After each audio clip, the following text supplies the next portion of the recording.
va parler de maladies, des liens entre les maladies du cœur et les maladies du cerveau. Quand on s'intéresse aux maladies du cerveau, évidemment, on pense tout de suite au vieillissement. Hein, et c'est une des raisons pour laquelle l'Institut de cardiologie veut et doit s'occuper de la santé du cerveau, c'est que nos patients vieillissent de plus en plus. Alors, c'est une bonne nouvelle hein, dans l'ensemble, parce que, comme on le voit dans cette image ici, des statistiques produites par Statistique Canada il y a quelques années à peine, on voyait qu'en 2017, il y avait une transition dans la démographie. En fait, le nombre de personnes de 65 ans et plus au Canada était devenu plus important que le nombre de personnes de 0 à 14 ans. Ça se passe partout dans le monde, ce vieillissement démographique-là. En fait, si vous allez voir dans certains sites web qui estiment l'espérance de vie et qui rapportent les espérances de vie de la population en général, vous allez voir que c'est fou maintenant, on peut espérer vivre dans certains pays jusqu'à 88 ans. Hein?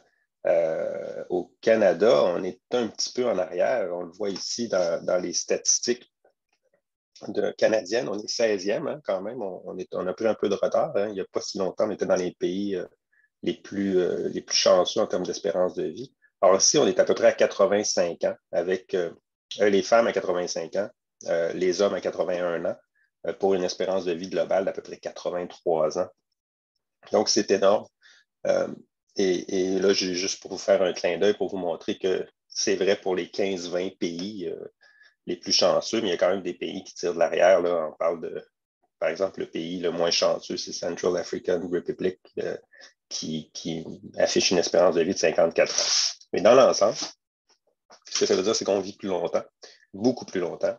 En fait, on prend presque 3-4 mois d'espérance de vie dans le monde par année. Ce qui est aussi important, c'est que l'espérance de vie des gens âgés augmente. Qu'est-ce que je veux dire par là? C'est que là, je vous ai parlé d'espérance de vie à la naissance, de 0 à 88 ans. Mais chez les 65 ans et plus, un quart de la population va avoir 85 ans et plus d'ici 2060, donc d'ici une quarantaine d'années. Ça veut dire que les vieux vieillissent aussi. Hein, c'est ça que ça veut dire. Alors, ça devient un défi. Pourquoi? Parce que l'espérance de vie en bonne santé, elle, n'augmente pas beaucoup. Donc, on vit plus vieux, mais à quel prix? Ici, c'était des statistiques qui datent un peu, 2007. Au Canada, on avait une dizaine d'années d'écart entre l'espérance de vie et l'espérance de vie en bonne santé chez les femmes et chez les hommes. Hein? Donc, 78 ans, mais à partir de 68-69 ans, il faut que je m'attende à vivre avec des maladies. Et cette différence-là est encore vraie, en fait. Même que la différence entre l'espérance de vie en bonne santé et l'espérance de vie globale, c'est vu augmenter. Voyez-vous, ici, vous avez des chiffres de l'Organisation mondiale de la santé chez les hommes et chez les femmes, et vous voyez qu'en 2000, l'espérance de vie en bonne santé, donc sans maladie, est toujours au Canada à peu près 69 ans. Même si, comme je vous l'ai montré, l'espérance de vie des femmes est de 85. Ça veut dire qu'on a pris des années de vie, mais des années de vie, malheureusement, avec des maladies chroniques. Alors, c'est ça tout le défi. Hein? Le défi de la recherche en santé préventive, c'est de prévenir ces maladies-là. Et c'est ce qu'on fait au Centre épée, tenter de prévenir l'occurrence des maladies, de la prévention primaire. Et une fois que les maladies sont apparues, tenter de minimiser leur impact. Donc, on parle d'une prévention secondaire. Quand on s'intéresse à la santé cognitive ou à la santé du cerveau, on doit nécessairement s'intéresser aux maladies du cœur parce que le cœur et le cerveau sont intimement reliés. Le cerveau, c'est un grand consommateur d'énergie. Votre énergie dépensée dans la journée, en grande partie, sert à alimenter le cerveau, que ce soit pour l'alimenter en oxygène ou en nutriments. Une grande partie du sang qui circule dans le corps va servir à alimenter cet organe-là qui est très, très, très gourmand en énergie.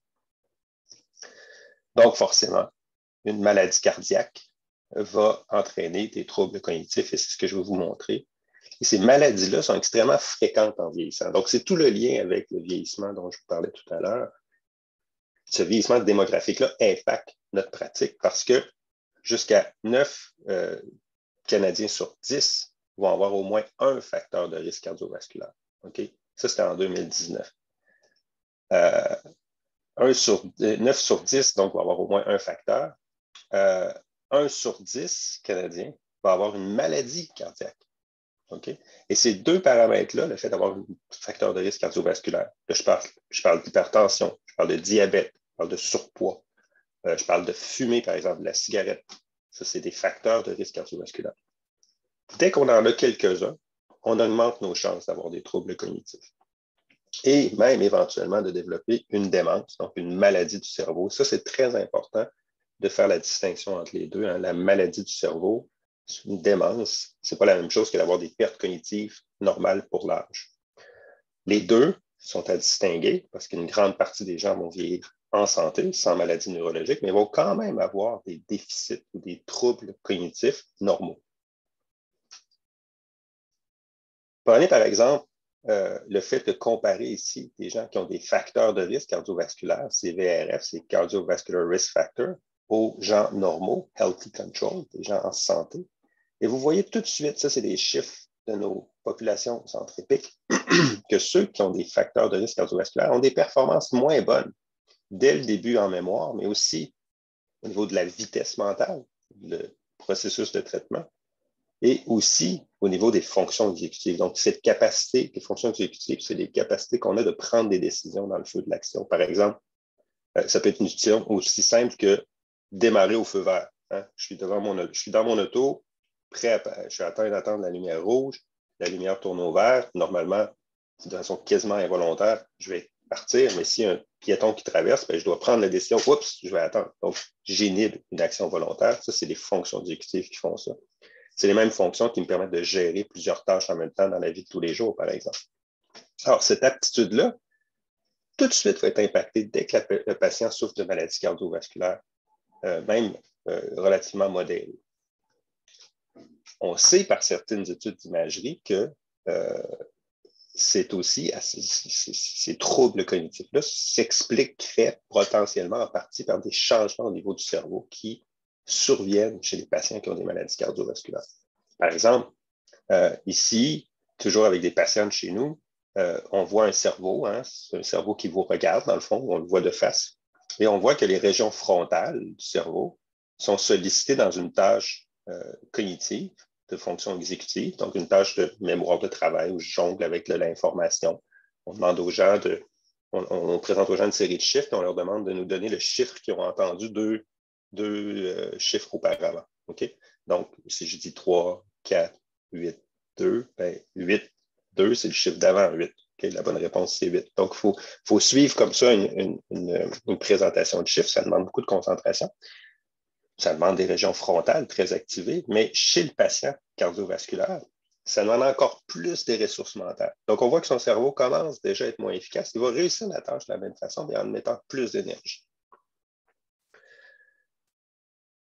De plus en plus d'études nous ont permis de mieux comprendre ça. Par exemple, ici, dans une étude où on répertorie les troubles, les changements au niveau du cerveau qui sont associés aux maladies cardiovasculaires, aux facteurs de risque cardiovasculaire, ici, qui sont asymptomatiques. Donc, on vous dit without symptomatic cardiovasculaire symptômes. Okay? Donc, il n'y a pas d'affection ni cérébrovasculaire ni vasculaire observable. Ce sont juste des facteurs de risque, comme l'hypertension, le diabète, l'hyperlipidémie, le fait de se fumer. Alors, chez ces gens-là, ce qu'on observe, des changements au niveau de la structure cérébrale, moins de volume, des changements au niveau des faisceaux neuronaux qui connectent les différentes régions, ce qu'on appelle la matière blanche. Okay? Donc, ces faisceaux-là vont être atteints, vont être moins performants. On voit aussi une diminution du volume de sang, donc du débit sanguin au niveau du cerveau.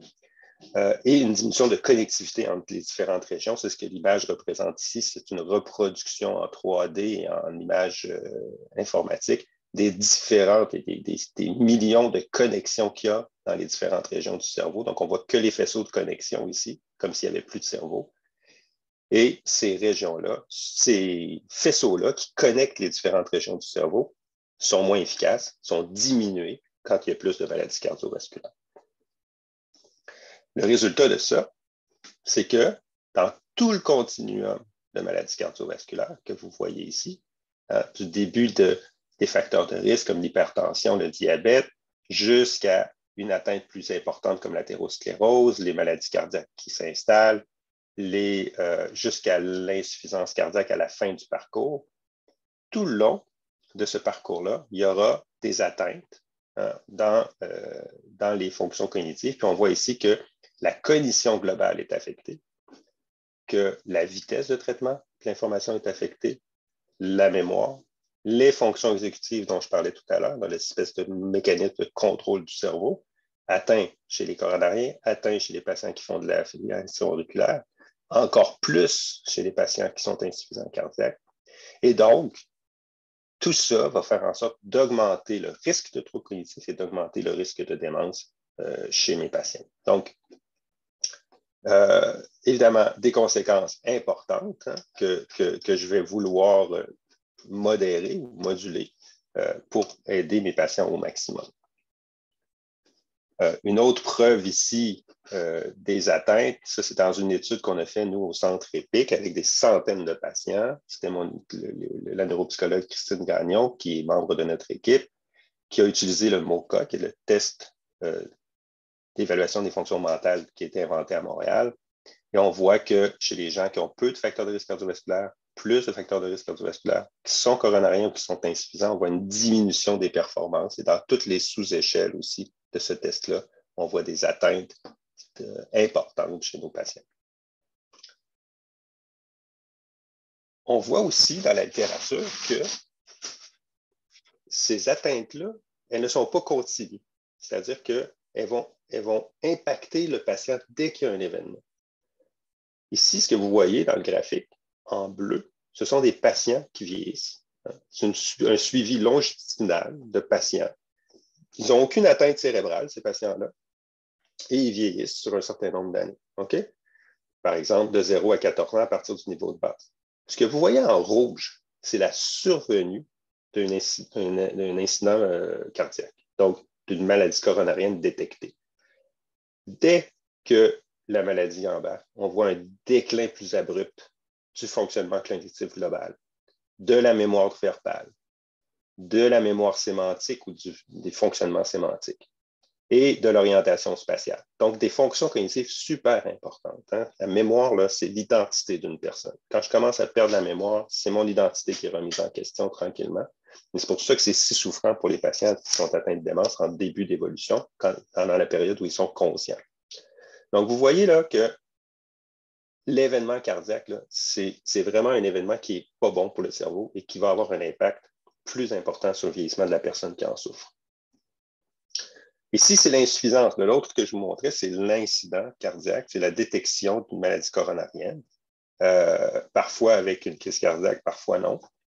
Ici, c'est vraiment le diagnostic d'une insuffisance cardiaque qui arrive à certains moments dans la vie d'une personne. Donc, selon le moment où il arrive, vous le voyez, selon les âges, de 65 à 95 ans, c'est le déclin cognitif, ici le déclin cognitif global, ici la vitesse de traitement de l'information, puis à chaque fois qu'il y a un diagnostic d'insuffisance, le patient chute encore plus. Okay, c'est ça que ça veut dire. Ça veut dire qu'il rentre sur une autre courbe de déclin, il rentre sur une courbe de déclin accélérée. Peu surprenant donc que ce patient coronarien ou ce patient plus tard insuffisant va avoir ici chez les coronariens 27% plus de chances de souffrir de démence dans sa vie, alors que le patient avec insuffisance cardiaque, ce sera 60% plus de chances. Donc, oui, les maladies cardiaques ont un impact sur le cerveau. Qu'est-ce que je peux faire? Évidemment, et c'est de ça qu'on va parler pour les quelques minutes qui restent, la première chose que nous, on recommande, c'est dès qu'il y a un trouble cognitif qui commence à être suspecté par le patient ou par son médecin ou par son environnement, c'est de procéder à une évaluation neuropsychologique, détecter qu'est-ce qui se passe, justifier et documenter qu'est-ce qui se passe. Parce que parfois, on peut avoir l'impression que notre mémoire est moins efficace, mais c'est plus de la fatigue, du stress, et finalement, ça revient, ça se replace assez rapidement. Ça peut se renverser. Mais il faut le documenter, il faut l'objectiver. Donc, la première chose, une bonne évaluation neuropsychologique va aller voir tous les types de fonctionnements cognitifs qui sont supportés par différentes régions ou différentes connexions dans le cerveau, la mémoire, les fonctions exécutives, l'attention, la vigilance, etc. Aller voir où est le problème. Ensuite, Bien, comme on le fait quand on intervient dans tout le continuum cardiovasculaire, ça va être de monitorer ces symptômes-là et de contrôler la maladie le plus possible pour qu'on diminue l'impact que ça a sur le cerveau. Parce que le cerveau en santé, c'est possible. Hein? Et là, je vois le temps qui passe, fait que je vais accélérer ma présentation sur les impacts positifs. Un cerveau en santé, c'est possible. Même la démence, c'est une maladie qu'on pense qu'on peut prévenir en grande partie. En fait, les experts en neurologie s'entendent pour dire qu'on pourrait réduire de 35 à 40 l'incidence de démence dans la population en général en adoptant des styles de vie préventifs. Puis quand on regarde ces experts-là, ce qu'ils disent, par exemple, ici, un article important dans des Lancet Commission, Dementia Prevention, donc comment on prévient la démence, on voit qu'il y a beaucoup de facteurs qui sont les mêmes, en fait, qu'on met en place pour prévenir les maladies cardiaques, contrôler son diabète, traiter l'hypertension. Bon, petite différence ici, prévenir les commotions cérébrales, arrêter de fumer, la pollution atmosphérique, réduire l'obésité. Alors, tous ces facteurs-là vont avoir un impact direct sur les neuropathologies associées à la démence. Et ces approches-là, en fait, faire attention à l'alcool, augmenter la fréquence d'activité physique, réduire l'anxiété, la dépression, ces facteurs-là, en fait, vont contribuer tout au long de la vie d'une personne, hein, du milieu de sa vie jusqu'à plus tard dans la vie. Tout au long de votre vie, vous accumulez des facteurs de risque de troubles cardiaques, mais aussi de troubles cognitifs. Et en modifiant ces facteurs-là, vous pouvez augmenter ou diminuer vos chances à peu près 40 de développer des troubles associés à la cognition. C'est possible de vieillir en santé cognitive. Hein. Une grande proportion des personnes âgées, même de 80-85 ans et plus, n'ont pas de démence. On va aller lire dans certaines statistiques, ça va jusqu'à 50 45 des gens qui n'ont pas de troubles cognitifs majeurs à un âge très avancé.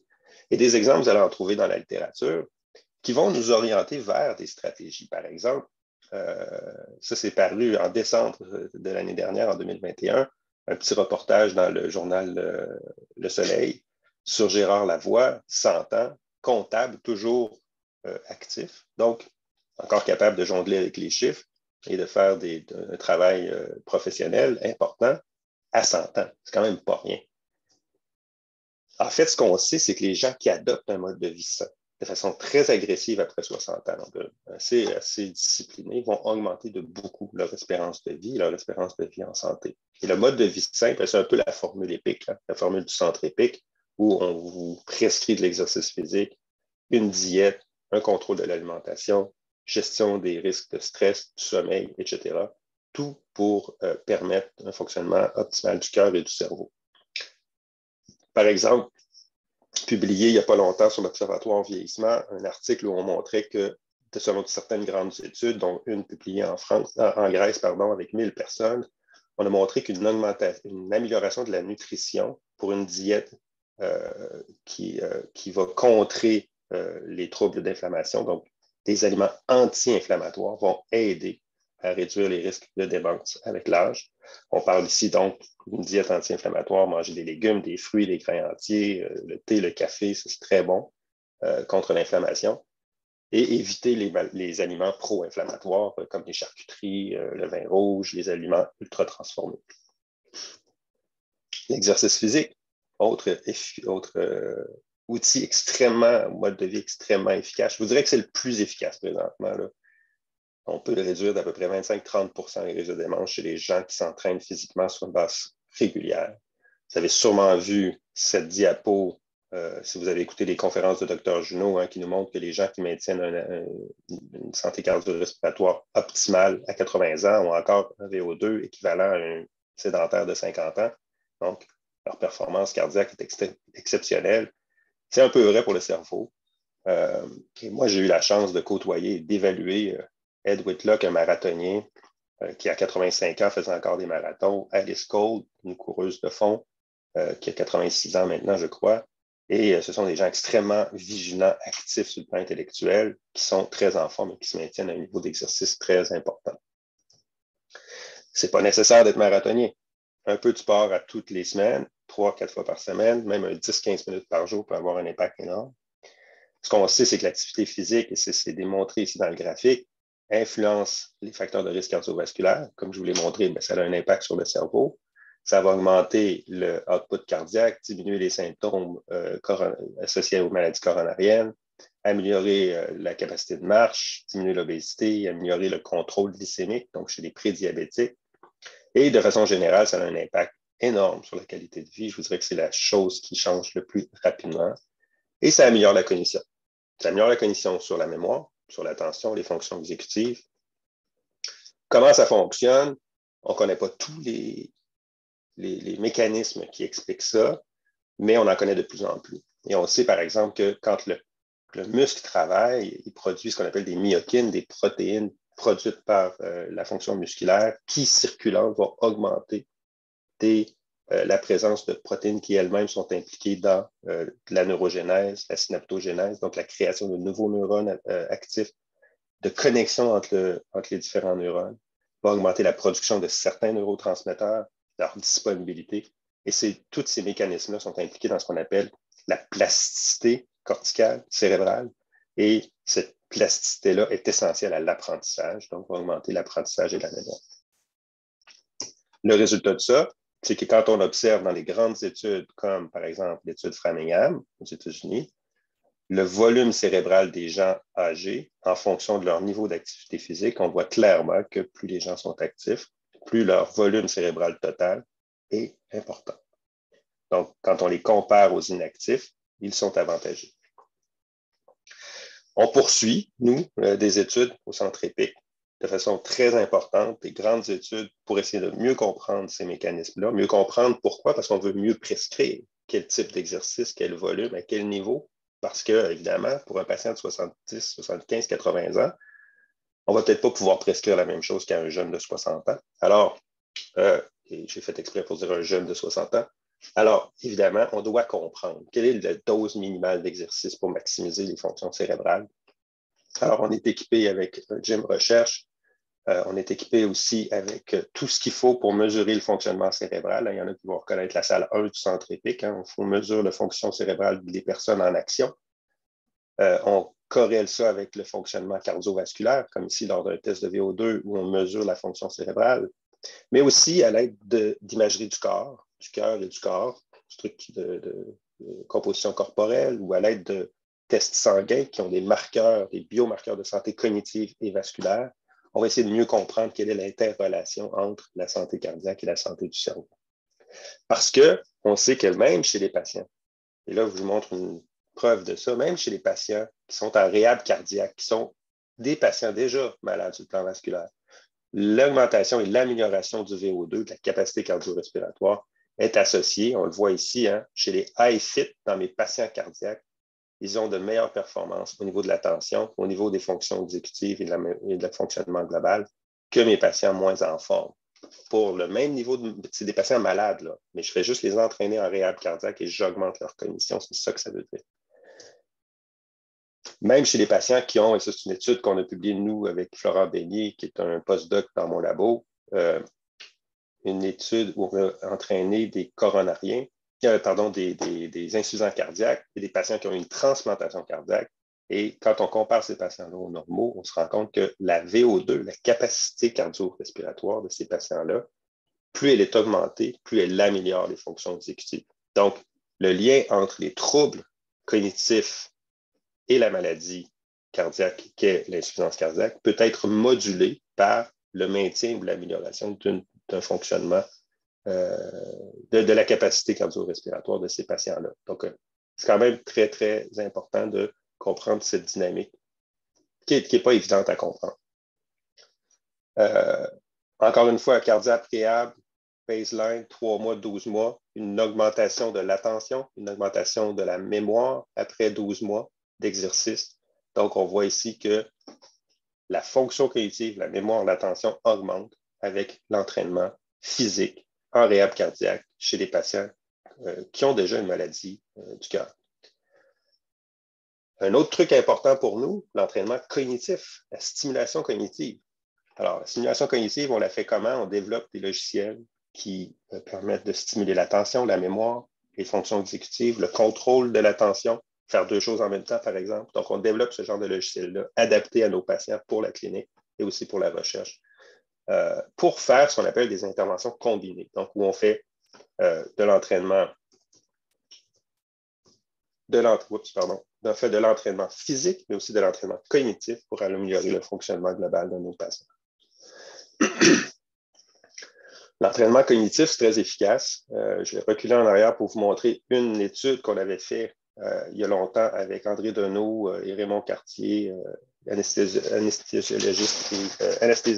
et cardiologue à l'Institut de cardiologie de Montréal, où on a montré qu'on pouvait améliorer le fonctionnement de l'attention et de la mémoire chez des patients en post-chirurgie, parce qu'on sait que les chirurgies cardiaques peuvent entraîner des troubles cognitifs résiduels pour un certain pourcentage de patients. On appelle ça des troubles cognitifs post-chirurgie. Et on peut améliorer ces troubles cognitifs-là en proposant des entraînements cognitifs. Donc, nos études qui combinent les deux approches, on les fait au Centre EPIC depuis déjà quelques années. On a deux études d'envergure des Instituts de recherche en santé du Canada, donc subventionnés par le Canada, où on entraîne des patients soit qui ont des maladies cardiovasculaires, donc facteurs de risque cardiovasculaire, ça c'est avec Dr Ningham et Dr Junot, où on entraîne ces patients-là sur le plan physique et cognitif avec des études d'imagerie pour voir l'impact et l'adaptation au niveau de leur cerveau. Une autre étude, cette fois-ci avec Dr Jean Rouleau et Nadia Bouabdalaoui, qui sont des spécialistes de l'insuffisance cardiaque à la clinique d'insuffisance de l'Institut de cardiologie. Et cette fois-ci, ce sera des patients, hommes et femmes, insuffisants cardiaques, chez qui on prescrira des programmes d'exercice adaptés, des programmes d'entraînement cognitif aussi, avec tablette, pour améliorer leur fonctionnement cognitif. On n'a pas arrêté pendant les 2 dernières années, hein, même si la COVID nous a empêchés d'aller au centre pour entraîner nos patients, et évidemment, les gyms étaient fermés. Alors, ce qu'on a fait, c'est qu'on a développé un programme qui s'appelle COVEPIC, qui est un programme d'entraînement cognitif et physique de sport, complètement livré à la maison via des capsules web qui ont été développées par le Centre EPIC avec l'équipe de Valérie Guilbeault dès le début de la pandémie. Une 50aine de capsules sur une chaîne YouTube. Alors, présentement, on n'a pas vraiment les moyens de poursuivre ce programme-là et on se concentre plutôt à la réouverture du Centre EPIC, mais c'est une chose qu'on devrait maintenir, selon moi, pour pouvoir couvrir plus large dans la population générale et peut-être extensionner le programme du Centre EPIC dans des régions du Québec où ils ne peuvent pas vraiment venir au Centre EPIC, où ils ne bénéficient pas d'un centre comme le Centre EPIC. Mais il y a peut-être une occasion ici à saisir parce que notre étude COVEPIC, elle est terminée. Elle montre des résultats que je ne peux pas vous présenter tout de suite, qui sont en cours d'analyse, mais très prometteurs sur la capacité d'améliorer le fonctionnement cognitif des patients à la maison en leur proposant des capsules d'exercice et de l'entraînement cognitif. Alors, j'ai parlé pas mal déjà, fait que je vais peut-être prendre une pause ici pour vous permettre de poser des questions. Juste peut-être vous remercier de votre attention, puis vous montrer un peu que ça, c'est la petite diapo que je garde dans mes conférences à l'extérieur du Québec et du Canada pour faire du recrutement de chercheurs à Montréal. Alors, je leur montre les belles images de la ville de Montréal, le jour comme la nuit, mais aussi de notre équipe. Alors, ça, c'est notre équipe de laboratoire du Centre EPIC. Lors de notre retraite, la dernière retraite scientifique qu'on a faite en 2019, où on est allé faire des compétitions de dragon boating dans le bassin olympique à Montréal. Donc, je vous remercie de votre attention. Puis, ça me fera plaisir de prendre des questions et je vais arrêter le partage d'écran pour mieux vous voir. Merci beaucoup, Dr. Bérard. Donc, effectivement, on invite les participants à poser des questions dans la boîte de discussion ou dans la section QR. On a déjà une première question. Donc, la question est la suivante. J'ai entendu dire que des cours de danse est un bon exercice autant cardiaque que cognitif, car on apprend de nouveaux pas régulièrement tout en faisant de l'exercice. C'est une très bonne question. Et effectivement, il y a plusieurs études qui démontrent les bienfaits de la danse. On ne connaît pas encore exactement si c'est parce qu'on mélange la cognition et l'exercice en même temps. Moi, j'ai fait une étude pendant 3 ans avec les Grands Ballets canadiens de Montréal, subventionnée par le ministère de la Santé. Ce qu'on a montré, c'est les bienfaits les plus évidents de la danse étaient sur le stress et le bien-être. C'est la première chose qui est sortie très, très fort. Plus fort que chez nos patients qui étaient entraînés au gym. Alors, c'est sûrement un complément. Je dirais juste la danse, c'est peut-être pas suffisant pour améliorer de façon très forte la santé cardio-respiratoire. Mais dépendant aussi de votre niveau de danse, c'est sûr que si vous faites la compétition internationale de salsa, oui, c'est fatigant, puis oui, ça a été démontré que c'est très exigeant. Mais disons que pour la plupart des gens, je compléterais ça à un programme d'exercice, mais la danse va amener la gestion du stress, le contrôle moteur aussi, qui est super important en vieillissant. Mieux les patients ont un contrôle moteur et un équilibre, plus ils vont s'engager dans des programmes d'exercice. Donc, moi, je le recommande, ça, c'est clair. Merci. Euh, j'ai une autre question. J'imagine, parce que quand une personne entre dans un programme, par exemple, pour le centre épique, pour retrouver les saines habitudes de vie, il doit avoir aussi des effets positifs collatéraux auprès des membres de la famille ou autres personnes qui vivent avec ces gens-là. Est-ce que ça a un En général, c'est une bonne façon de faire, justement, c'est de le faire en groupe ou en couple. Et oui, ça va avoir un effet collatéral dans le sens que ça va entraîner d'autres personnes à le faire.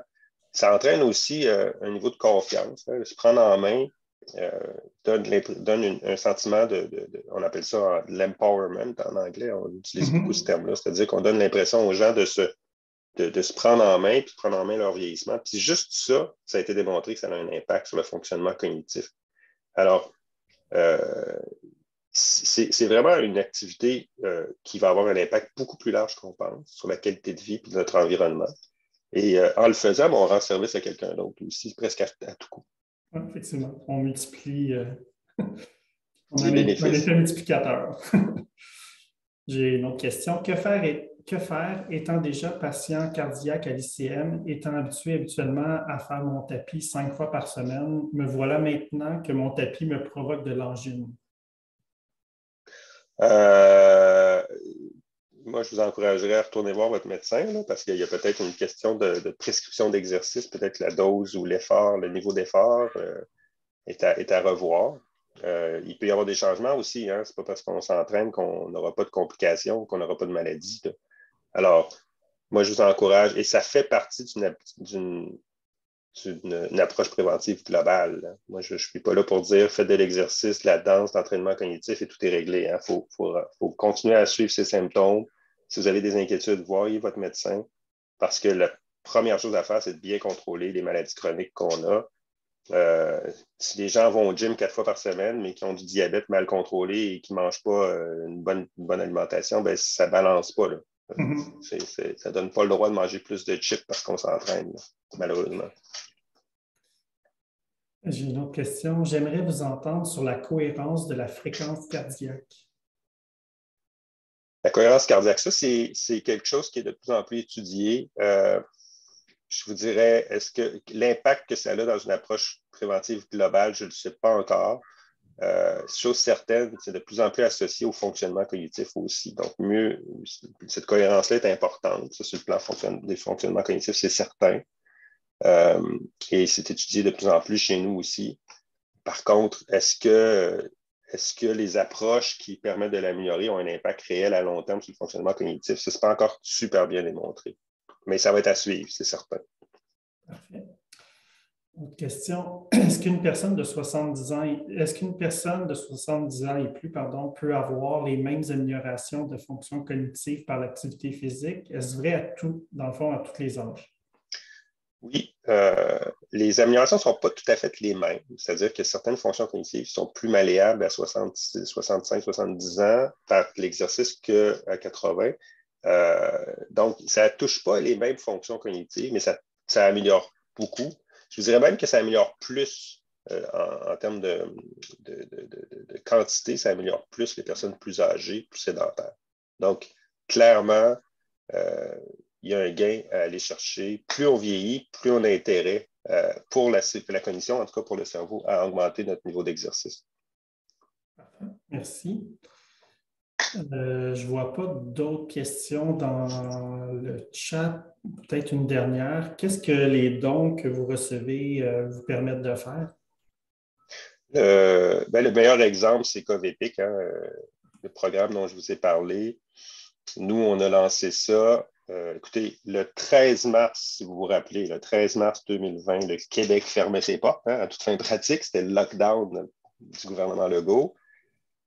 On est en mars 2020. En avril de la même année, en avril 2020, nous, on soumettait au comité d'éthique de l'Institut de cardiologie un programme de recherche qu'on a appelé COVEPIC, puis en mai, on le commençait.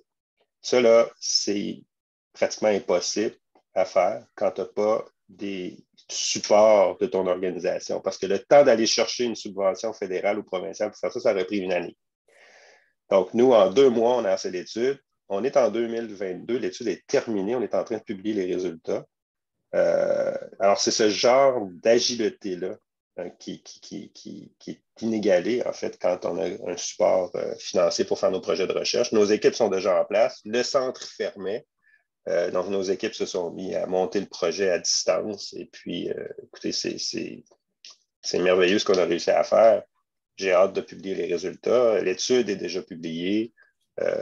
Je pense qu'on va être un des centres les plus rapides à publier des résultats d'intervention. C'est une intervention. On a suivi les gens pendant 6 mois pour améliorer le fonctionnement cognitif et physique de ces patients-là. Donc, c'est un exemple de ce qu'on peut faire quand on a un support comme le support de la Fondation de l'Institut de cardiologie pour vraiment proposer des études novatrices et rapidement. Parce que, comme dans tous les domaines, hein, la recherche, c'est compétitif. On veut faire les choses rapidement, le mieux possible, mais aussi plus vite que nos compétiteurs au Japon ou en Chine ou un peu partout. Donc, ça nous permet cette flexibilité-là, cette compétitivité. Parfait.